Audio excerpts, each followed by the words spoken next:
Welcome to Education, Leadership, and Beyond, Surviving and Thriving. My name is Andrew Murata, host of the show, and it is show number 198. Happy to be live with you here on Facebook, proud member of the Education Podcast Network, and certainly on iTunes, wherever you are consuming podcasts. I am excited to be on. Thank you so much for being part of the show. And it is show number 198. I do want to thank today's sponsor, Hynes Cookies. David Maffei is a former educator. Check out their company, discount code Murata15. After our guest does his next amazing feat, I am going to send him some Hynes cookies, and he can celebrate with those and his family with those cookies. We are going to meet Dr. Michael Hynes today. Michael Hynes is the superintendent out in Port Washington. So many things to talk about. So we are going to keep the intro brief because we do want to talk to Dr. Hynes. But check out Hynes Cookies, and we appreciate them sponsoring the show. Discount code Murata15. All right, let's get rolling. Happy Tuesday. It is March 22nd. Hope all is well with you and your people. Communication is the opening theme, and that is certainly something I'm going to talk to Dr. Hynes about his communication style, the communication techniques. And think about it. When do we get criticized about communication, right? When does that happen? It happens usually when we do it poorly or we underdo it. We don't do it enough.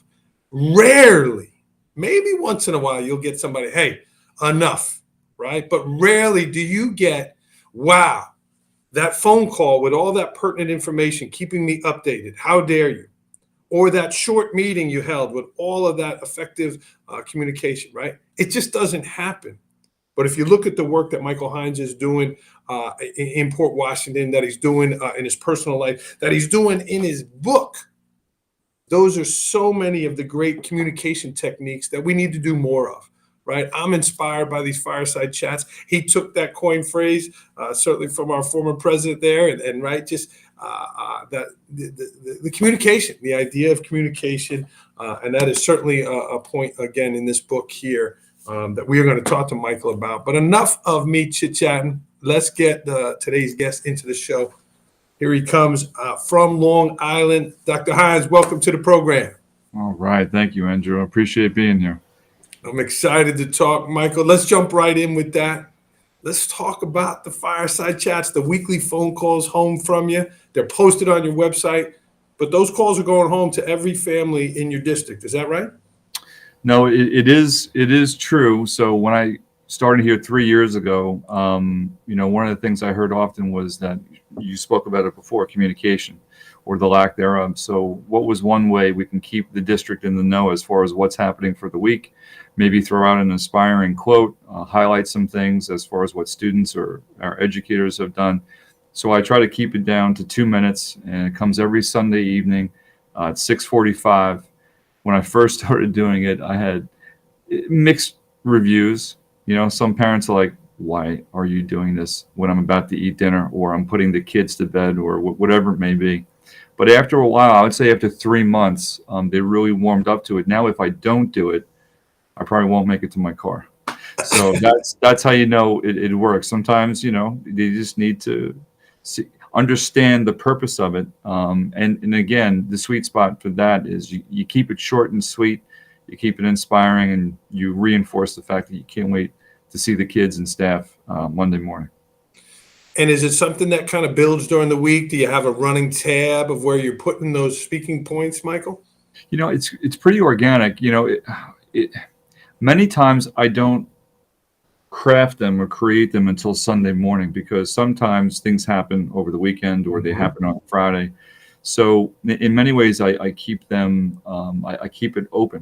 What I'll usually do is highlight major district things that we would love to see parents and students at. Like tonight, we have a board meeting, so I certainly highlighted that. And we're deep, as you know, in the budget process.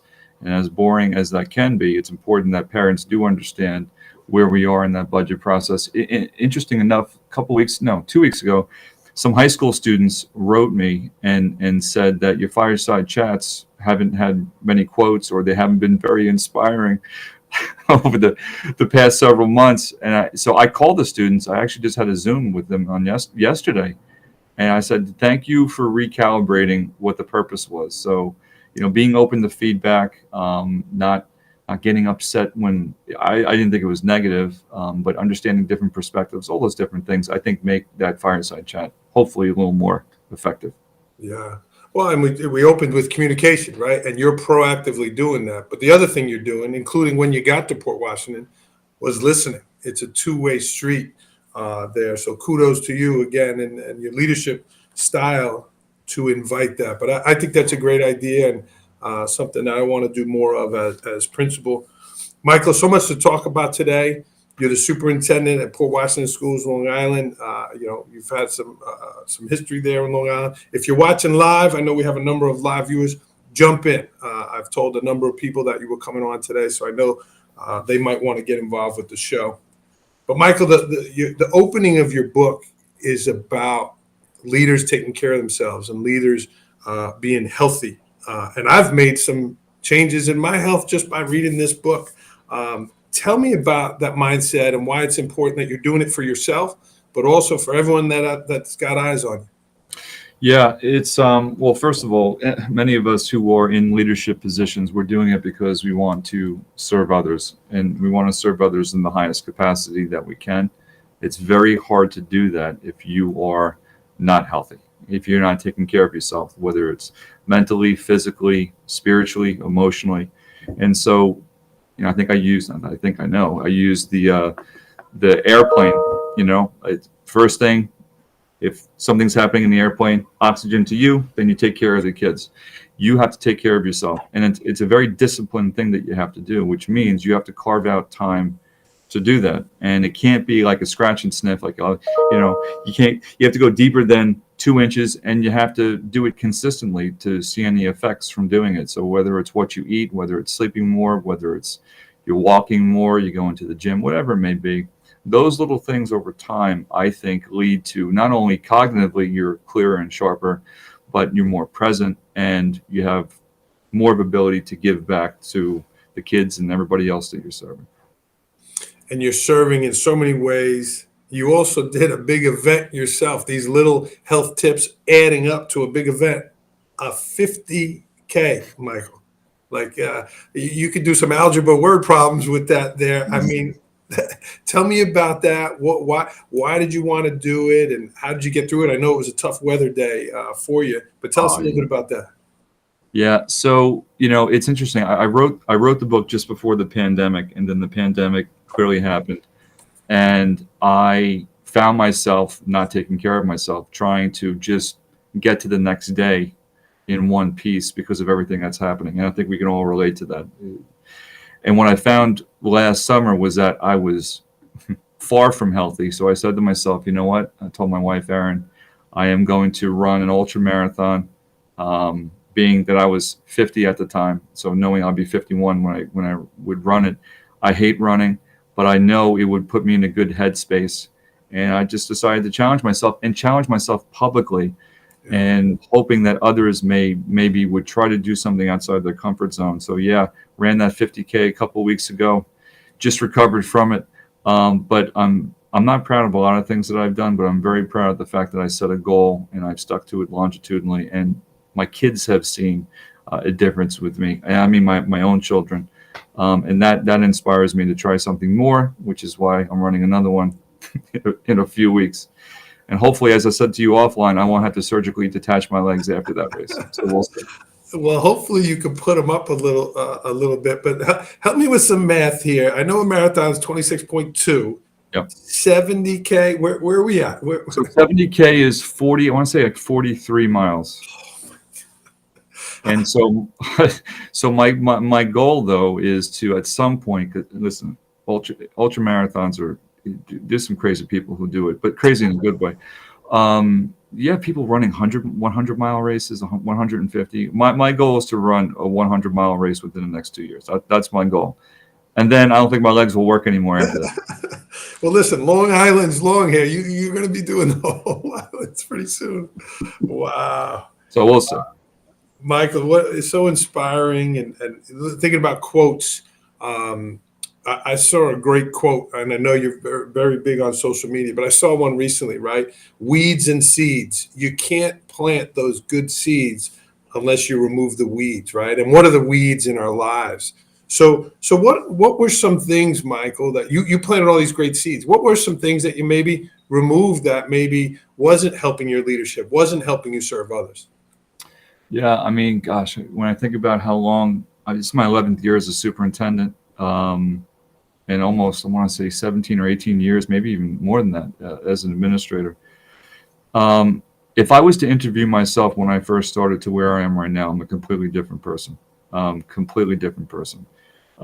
So I would say that I had to do an internal audit over the years as far as things that I felt I needed to change. First and foremost, I wanted to be the Lone Ranger. I wanted to do everything alone. I didn't need anybody's help. It was going to be top down. I said this, now do that, and learned the hard way very early on that that's not the case. Because listen, you take these classes and to apply them is totally different. Now I don't think I make any decision without running it up the flagpole with certainly my cabinet and some other people that I really, really trust. So that was a big shift for me early on in the early 2000s. And then the second, suspending any certainty that I have about something. That was very, very hard for me to do. It's like right away, I think I know what the answer is. When I'm listening to somebody, you were talking about communication, right? I think a lot of us, we download when we're listening to somebody speak, and we're thinking of what that counter argument can be, as opposed to suspending whatever it is that we're thinking in some ways to counter that. And once I think I became a little more skillful in that area, that's allowed me to grow. So I weeded a lot of things over the past, more than 15 years to hopefully come up with something that is a little more effective than the way I used to be. Well, good for you for demonstrating that growth mindset. I love that. I never heard that. Suspending that certainty. You know what you're going to answer, right? I'm a leader with ADD. It's a superpower, not a disability. But right when we can hit pause, and I love it, suspend that certainty. I've never heard that. So good for you for modeling that. Michael, you mentioned about some things that have changed your life, and I know your daughter has changed your life in so many positive ways, and you share so much about it. Yesterday was National Down Syndrome Day. What did that mean for you and your family? What did that mean for your daughter, and how did you promote, celebrate, and enjoy that day?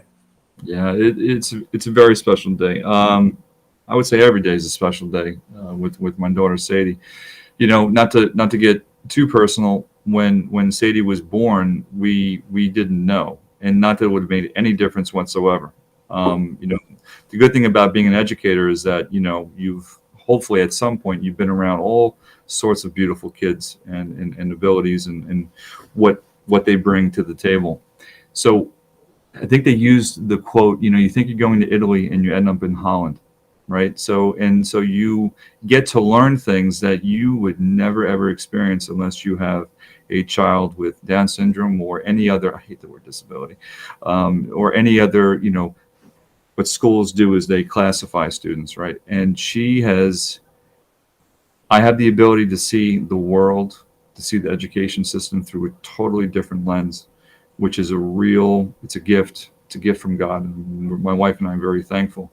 We've learned that if we have preconceived notions about children or anybody else, you really should just throw them out the window. And when you see growth in areas that you never suspected that you would see growth in, it's incredibly powerful, not only as a dad, but as a superintendent, and what that does as to how you want to lead your organization. So, Down syndrome is, I think people, again, have preconceived notions of what that entails. And I would say probably 95% of them are wrong, especially after you meet Sadie or some of the other beautiful children and adults in this world. So, yes, we wore crazy socks yesterday, and Sadie had picked out her own outfit. And here in Port Washington, I cannot tell you how many students and staff wore different color socks to help celebrate the differences that we all have. Yeah. And you shared a beautiful quote earlier in the week about you want to learn about Down syndrome or how to interact with someone with Down syndrome. Ask their sibling, right? And you shared that in a beautiful quote. So, kudos to you for supporting that message, and certainly with your journey with your daughter. Thank you. I appreciate that. Yeah. And it's hard. Listen, I don't know if you guys watch This Is Us or any of these other sappy shows. Yeah, exactly. I'm the type of guy. I'll watch. I said in a TED talk, I'll watch Undercover Boss, and I start. So I mentioned the word Sadie, and all of a sudden I'm like, oh God, don't do it. So anyway, I did it. Well, it's beautiful to stir those emotions. Certainly a shout out to our crowd watching live. Jeff Evner, my assistant superintendent from Homer, New York, watching. Michael, we talked a little bit about social media, and you're very active on social media. I love this quote you posted the other day, right? You're posting great leadership. Ships don't sink because of the water around them. Ships sink because the water gets in them. Don't let what's happening around you get in and weigh you down. Tell me about that. Where'd you see that? Tell me about that quote. Yeah, it's interesting. I think sometimes the one thing that affects us the most is our mind. We allow it to take over. And I'm a big fan of the Stoics. For anybody who's into philosophy, the Stoics, Marcus Aurelius, Seneca, they say over and over again that your ability or inability to control what happens here has a significant impact on the world around you. So yeah, that's the thing is don't let the things on the outside come inside and then take over. Because if it does, it could mess with your operating system, so to speak. And I think every now and then we need these reminders. The whole point of me using social media is to try to send, because there's so much negativity out there. I mean, goodness, the ratio has to be at least 50 to 1, maybe even more as far as negative to positive. It's like watching the news in many ways. So I try to put something out there that's either a little thought-provoking or gives us the ability to take pause and say, you know what, I think I'll try that today. Like today was really bad. It's also about, you don't know people that you meet. So what I put out there today was, it was an image of someone's lifetime showing like a line, and you only know this much. You have no idea what they're going through. You have no idea. You pass people in the store, you go to visit teachers or staff members, you're talking to a parent who's upset with you. You don't know what's happening in their life. And so you need to pause and take a step back and understand they're coming from a place that you know nothing about, and you need to treat it accordingly. And that's not always easy to do because you're dealing with your own stuff at the same time. Well, for someone like you that does so many things publicly, I got 22 minutes this morning when I listened to your TED Talk. You're in your 5-year anniversary from it. Absolutely incredible. Listeners, if you want to be inspired, you want to learn something, you want some leadership techniques, your TED Talk, Michael, was outstanding. Tell me about that opportunity. Were you nervous? Did you fumble? Because when you were on that red carpet, you were spot on. I loved it. PEAS, peas. Tell me about it. Yeah, well, the process. Yeah, I was invited to apply, so to speak, because there's an application process, and then if they like your idea and what you have to say and your ability to articulate it, then they provide you with a coach if you need to. I opted not to. I try to keep it simple for people to understand and make it personable in some ways. But was I nervous? Man, aside from me asking Erin to marry me, that was probably the most nerve-wracking thing because you guys, first of all, I can't sit still. So for me to stand on this little red thing, this little red circle, that was hard to do all by itself. And I tried to have an arc to it, as far as the story is concerned. But yeah, I mean, listen, it all comes down to what's the purpose of school? And I ask this question often. And usually if I ask 100 people, I'll have 100 different definitions of it. And the goal is to have one. And so if you were to structure it in some sort of very easy framework for people to understand, PEAS, P stands for physical growth, emotional growth, academic growth, and social growth. And if you have all those different buckets in every single classroom in a synergistic way where it's all working together, I believe you can then maximize a child's potential as far as the reason why they're there. A lot of kids, I really, really believe they don't know what they're good at or how good they can be at something, as I say in this talk, and many times until they leave school and they move into the real world. Like I didn't know I had I don't know if I call them talents, but I guess a proclivity for liking certain things or wanting to find out more about certain things. It was whatever was dished in front of me, and that's not the way I like to learn when it's forced upon me. So I think there are a lot of different things we can do in the system. I think because what's happened in the pandemic, it's a real opportunity for us to re-envision what school can be. But that is not an easy task. When I was speaking to Ken Robinson about PEAS, he didn't like the acronym initially. He said it should have been PECS, P-E-C. So instead of the academic, he wanted the C for cognitive ability. But I said, Ken, it means people think they're going to work out in the gym. That's not going to work, man. So anyway, it was a great experience. Scary as heck, but I'm glad I did it. Well, you nailed it. You told the great stories. You told a great story personally of yourself and your journey. Other stories mixed in. I love the comparison of the light bulb. Can you share a little bit about that, about kids with which type of light bulb there are? There were 4 kinds. So share that quickly. That was great. So, you have light bulbs that are turned on. I think we can see that when we enter a classroom, right? You have the light bulb that starts to flicker when we start losing kids. You know what that's like when the light starts flickering and these old houses, you can see that when you turn it on. A light that is off, right? The kid's done, like lights off. You're not getting through to me. And then a light bulb that's shattered. And the light bulb that's shattered is by far the worst, where they not only have a just horrific experience, the way they view the system is incredibly unsuccessful, and that probably will turn into a generational thing, which we never want to see if and when they have children that enter the school system. So my experience was I had all 4 of them, and as I said, the ultimate irony is I'm here doing this where I was the first one to leave graduation, barely graduating, and then here I am in this position, which I am beyond grateful and thankful for. Yeah. But you're not just sitting in a fancy office, Michael. You're doing things, right? Your work with recess, bringing play back into school. I mean, doubling the time of recess. Like, wow. You talk about going against the grain, but you're seeing great results in that. School should be fun. And I love how you talked about making it kid directed, right? Not something they're being told to do, when to do it, how to do it. So good for you for putting that mindset in action in the work you're doing.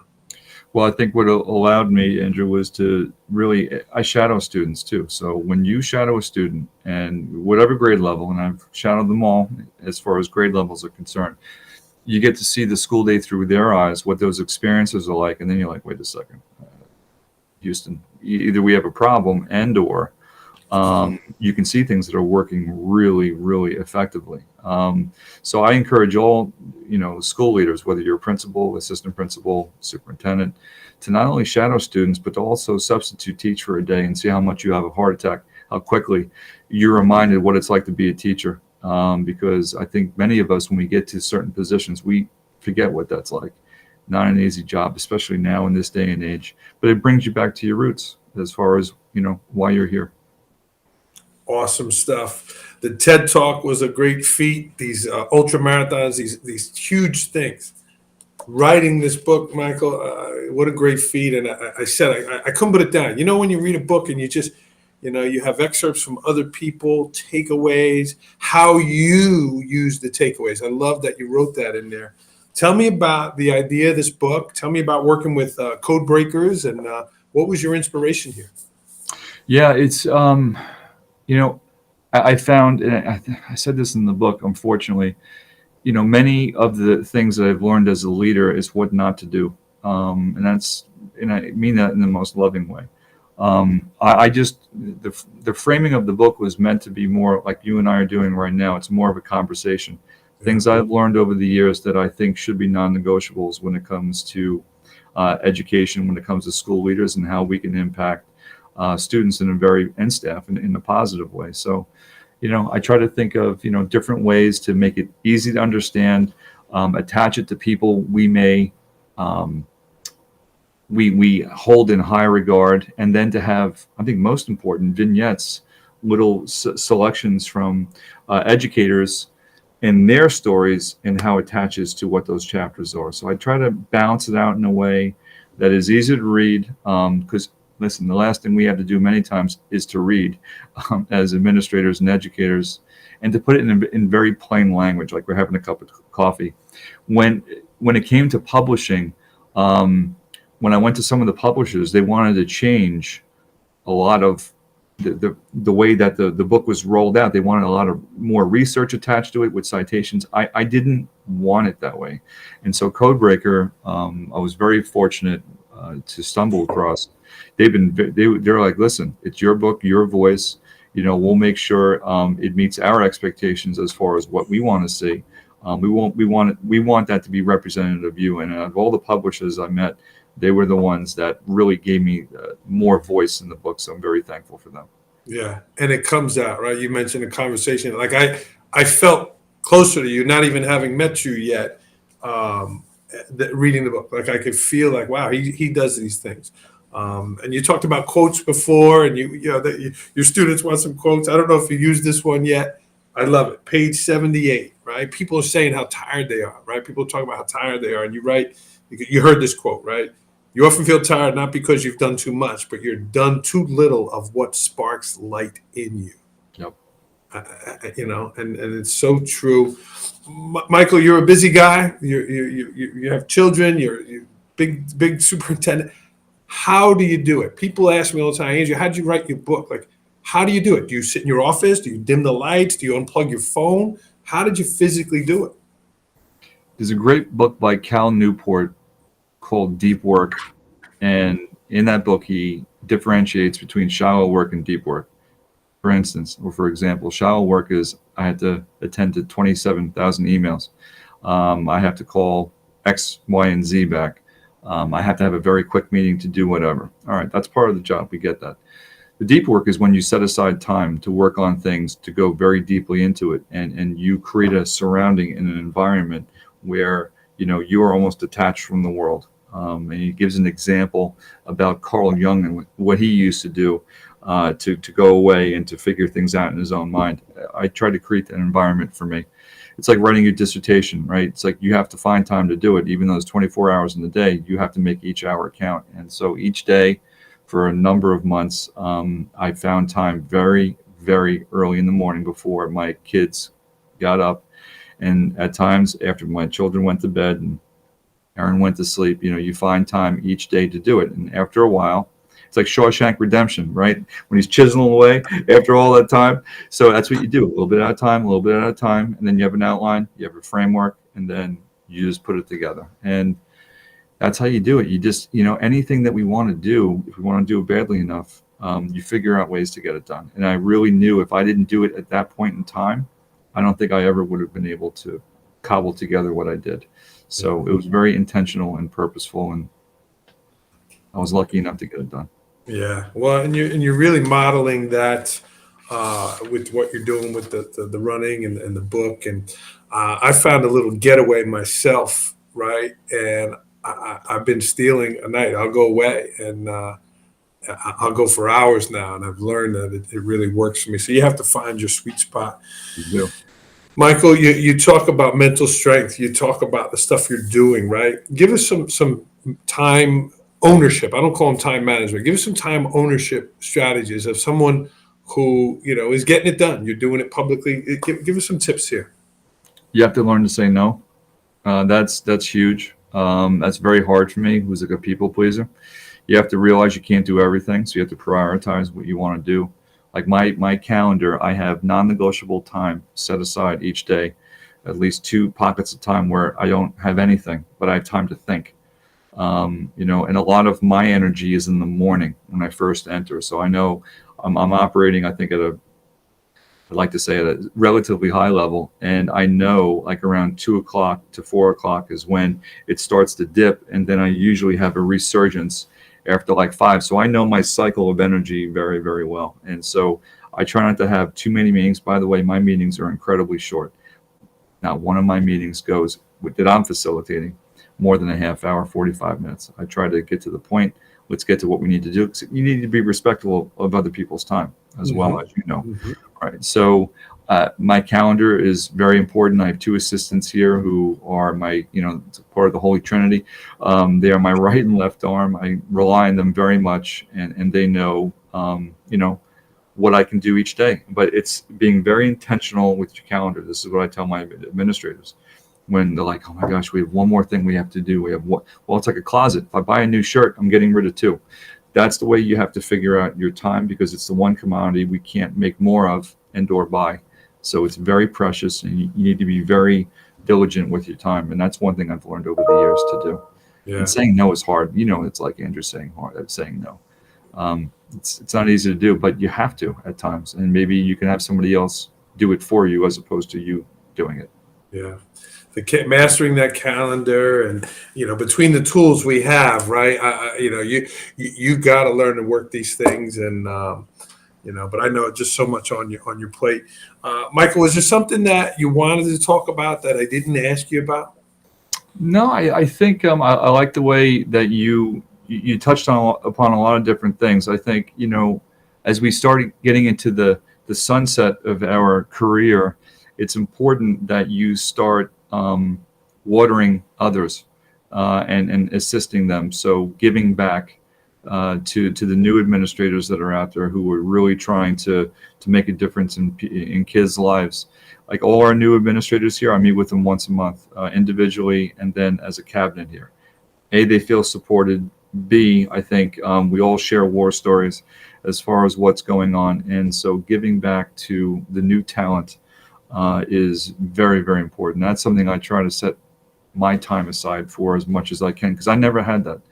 I try to do the things I never had, and I never had someone, take me under their wing and say, "Hey, have you ever thought about this and thought about that?" And so I think the more we do that, the better off our kids will be, because we'll have talented, caring, compassionate people who know what they're doing. Yeah. And you're doing that for the people closest to you. But I got to tell you, Michael, for someone that read your book and who didn't know you before this, right, you're doing it on social media too. You mentioned it's 50 to 1. Well, I would say your one is canceling out a lot of those negatives, including, again, my friend Jeff Evner for Homer, New York. I know he's watching, but there's a lot of inspiration that people are watching you. So it is felt by more than just the people closest to you. Well, thank you, Andrew. I appreciate it. And I'm with the theme surviving and thriving. I know it's not easy, but you're modeling health, you're modeling wellness, and you're modeling caring for others. So it's great to see that in a working superintendent. Thank you. I guess the last thing I would bring up is it's important to be well read. I joked around about not having enough time to read, but it is important to know what's happening in the latest literature that's out there. So whether it's you who's reading it, or you have your team reading it and then distilling it for you and sharing that information, I think that's incredibly important. That we're not living in, as I said, in the 80s or the 90s. So there's a lot of new information that's out there, especially how important movement is for kids, and to understand the science behind that. And I don't know, I think that's incredibly important. So that's the last thing I'd probably share at this point is, understand all the different things that are out there. Yeah. Do you use Audible too with all the running you're doing now? Do you use Audible? Well, my commute's an hour and a half each day, so I have 3 hours of PD in my car. I listen to a lot of videos. I definitely listen to a lot of podcasts for sure. Rich Roll is one of the ones I've been listening to most recently. And it's in long form, so sometimes they're like 2 hours, wow. 2.5 hours. They go very, very deep. So yeah, I try to use that as office space. Call people I haven't spoken to in 20 years. They're like, "Why are you calling me?" But but in all seriousness, that's important time to again try to learn things that are new and different. That's probably the medium I use the most now. Yeah. Is whether it's on YouTube or in other venues to learn. It's great. Awesome. Well, I know people are getting a benefit from this. Michael, let's get to rapid fire. These are quick answers. These are Long Island, New York answers. Are you ready? I think so. All right. Okay. Speaking of well-read, last book you read? Last book I read was Creative Schools by Ken Robinson, only because we had our new vision and mission. So I wanted to become re-familiar with it. Yeah. Last movie you saw? The the latest Spider-Man. I didn't go to the movies, but I just bought it for $20, and don't tell my wife, please. I just downloaded it. Dude, I'm gonna hit pause for a second. You're a crier, right? I'm a crier. That last scene, Did you get emotional with the three Spider-Mans? Ridiculous. I felt like I was like 8-year-old lost in Disneyland. I was crying so much. They really brought them together masterfully. They really did. Cool. All right. Favorite place to travel? I would say with the family is anywhere out east on the North Fork. Nice. Beautiful. Yeah. You mentioned a podcast you listen to. How about a journal or a blog? Yeah, I don't really. Yeah, it's embarrassing. I really don't. I mean, AASA. I'll read whatever literature that's out there, but I'm not really a blog reader, or I don't really read journals too much. Oh gosh, I shouldn't say that publicly, but too late. It's out of the bag. It's all good. Hey, I'm going to give you two. Certainly, education, leadership, beyond. I'm going to sign you up. But I like the leadership freak, Michael. They're short, right? They're quick. Yeah. They come every day, 6 a.m. So I will try it. That's great. Yeah. Thank you. Yeah. A lot of high level work, Michael. You talked about the running. What are some stress relievers you go to? My kids, definitely. That's what keeps me grounded for sure. And my wife is an assistant superintendent, so my wife too. So we can relate to each other. Wow. Definitely. So those are it's the family that is my stress reliever. You must have to work hard to keep that school stuff off the table. It is very, very hard. But after a night like tonight, where there's a board meeting, I usually we unpack it, and she has one tomorrow evening, so we'll listen to each other. But there is something very beautiful about being able to share stories that we understand. Yeah. So it's great. Cool. On 8 a.m. on Saturday morning, I feel. Oh, I love it. I'm a morning person by far. Yeah, morning is my favorite. Morning is almost afternoon at 8 a.m. for me. So definitely, I love it. 8 a.m. I feel great. A pet peeve of Dr. Michael Hynes. Oh man. Oh God. This is so weird. All right. When someone's chewing a banana too loud, behind me. It's ridiculous. I shouldn't even say that. Oh no! Don't do it. Quiet down, everybody. This is show number 198. I haven't heard. Okay, Long Island, watch out. Best purchase under $100 that has had a great impact on your life. That's a good one. Oh boy, that's a tough one.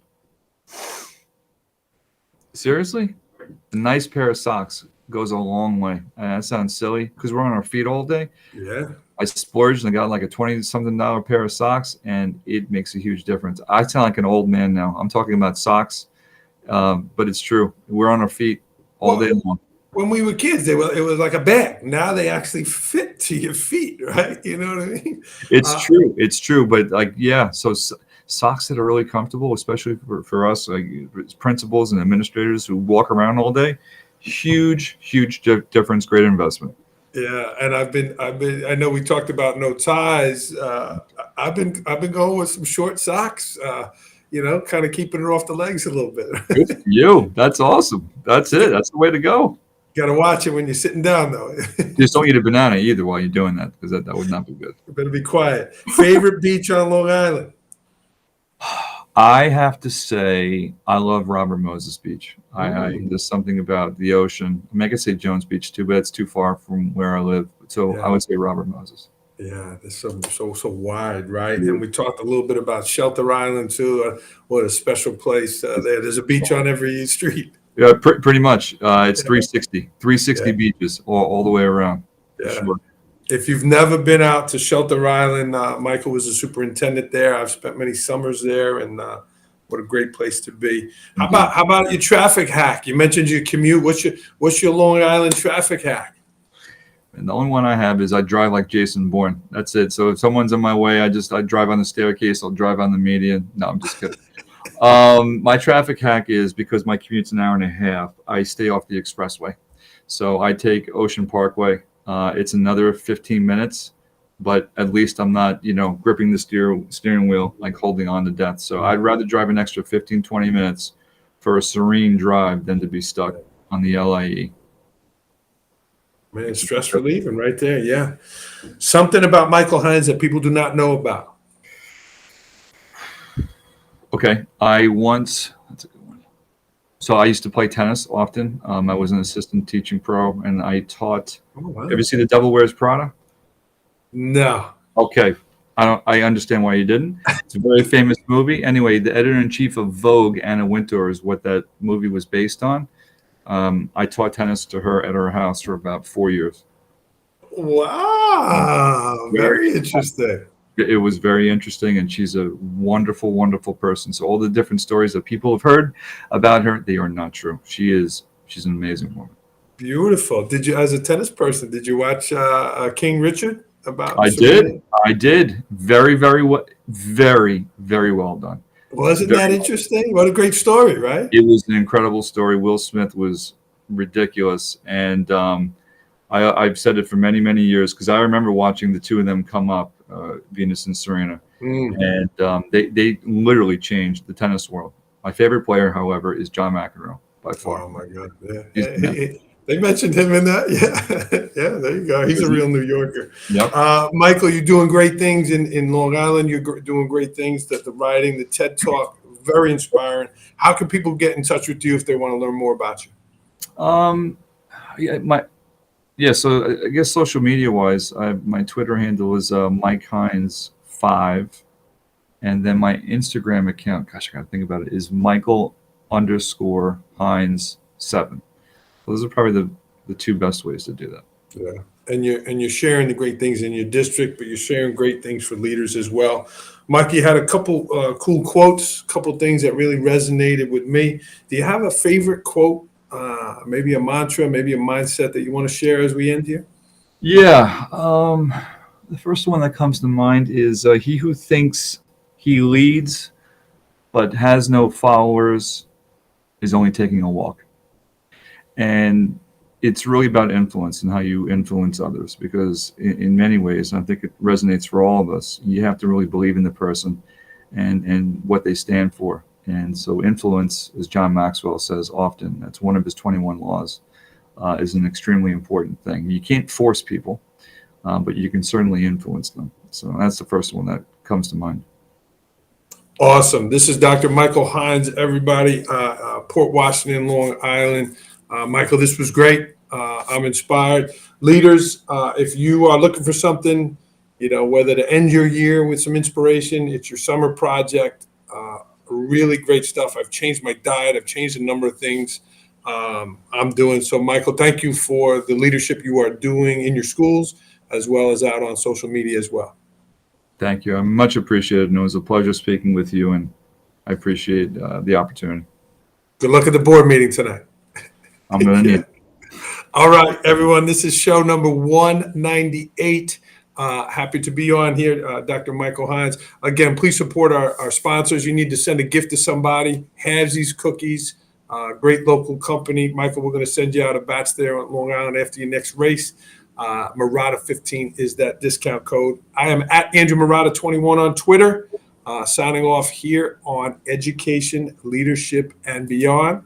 Surviving and thriving. Take care, everybody. Keep surviving and thriving.